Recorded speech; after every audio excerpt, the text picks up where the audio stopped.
এই তো গত সপ্তাহেই সিলেটের টি-20 সিরিজে বাংলাদেশ নারী দলকে হোয়াইট ওয়াশ করে ট্রফি নিয়ে উদযাপন করেন ভারতের বোলিং অলরাউন্ডার শ্রেয়াঙ্কা পাটিল। তার কল্যাণেই এবার প্রথমবারের মতো আইপিএল ট্রফিতে চুমু খাওয়ার স্বাদ নেয় রয়্যাল চ্যালেঞ্জার্স বেঙ্গালুরু। নারীদের আইপিএলে সর্বোচ্চ উইকেট নেওয়ার পাশাপাশি এমার্জিং প্লেয়ার অব দ্য সিজনও হন শ্রেয়াঙ্কা। তবে এতেও ক্ষান্ত নন তিনি। এবার পুরুষদের আইপিএলে বেঙ্গালুরু যেন প্লে অফে ঠাঁই করে নিতে পারে সে প্রার্থনাই করছেন তিনি। কিন্তু সমীকরণ কি বলছে? আরসিবির কি প্লে অফে যাওয়ার সুযোগ আছে? চলুন সেটাই জানার চেষ্টা করি।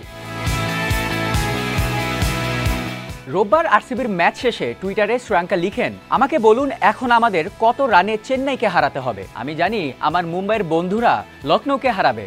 আহা আশা, যার মানে কাগজে কলমে এখনও প্লে অফে খেলার সুযোগ আছে বেঙ্গালুরুর। তবে তার জন্য নিজেদের শেষ ম্যাচটি তো জিততেই হবে, পাশাপাশি তাকিয়ে থাকতে হবে অন্যদের হার জিতের দিকে। আইপিএলে এবার প্রথম ৮ ম্যাচের ৭টিতে হেরে একসময় পয়েন্ট টেবিলে সবার তলানিতে চলে গিয়েছিল আরসিবি। কিন্তু এরপরই বদলে যায় পুরো দলের চিত্র। টানা ৫ ম্যাচ জিতে এখন তলানি থেকে উঠে প্লে অফ খেলার স্বপ্ন দেখছেন বিরাট কোহলিরা। আমরা যদি একটু পয়েন্ট টেবিলের দিকে তাকাই তাহলে দেখা যায় ১২ ম্যাচে ১৮ পয়েন্ট নিয়ে সবার আগে প্লে অফ নিশ্চিত করেছে কলকাতা।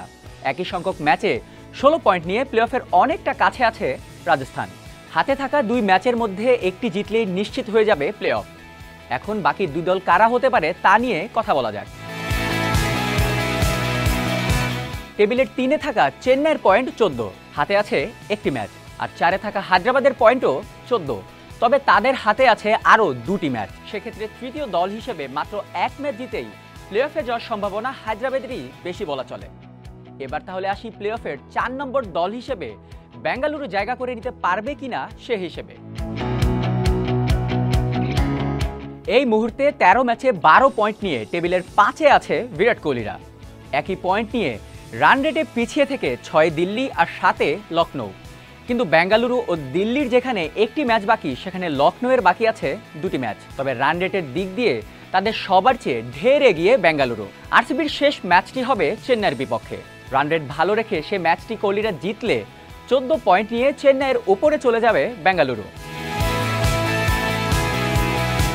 তখন আরসিবিকে তাকিয়ে থাকতে হবে দিল্লি ও লখনৌয়ের দিকে, কারণ লখনৌয়ের বিপক্ষে দিল্লি তাদের শেষ ম্যাচটি জিতলে পয়েন্ট সমান হলেও রান রেটে বেঙ্গালুরুর চেয়ে পিছিয়ে থাকবে তারা।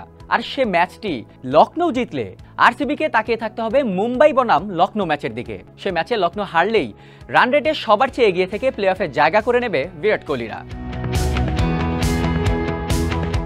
তাই শুধু চেন্নাইকে হারালেই হবে না, তাদের হারিয়ে আরসিবিকে প্রার্থনা করতে হবে লখনৌ যেন তাদের শেষ ২টির একটি ম্যাচ হারে। আর তাহলে রান রেটের ব্যবধানটা বড় থাকায় লখনৌয়ের সমান পয়েন্ট নিয়েই প্লে অফে জায়গা করে নেবে কোহলিরা। কি মনে হয়, আরসিবির পক্ষে কি ভাগ্য সহায় হবে?